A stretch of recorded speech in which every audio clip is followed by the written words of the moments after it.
yung salita ng Diyos gamitin bilang gabay, huwag nang mabubuhay ng may sama ng loob. Magpatawad na, magmahal ng mga kaaway, diba? Gumawa ng mabuti, sapagkat yan habang nabubuhay tayo, yan ay pagkilos ng Espiritu ng Diyos.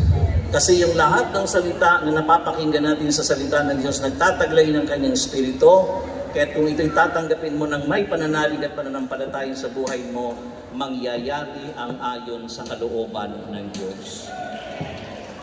Sige po, yakapin po natin ang lahat ng yan at ipikit po natin ang ating mga mata at pakinggan po natin ang mensahe ng awitin na nagbibigay ng papuri sa Diyos ng walang katapusan, ng walang hanggan.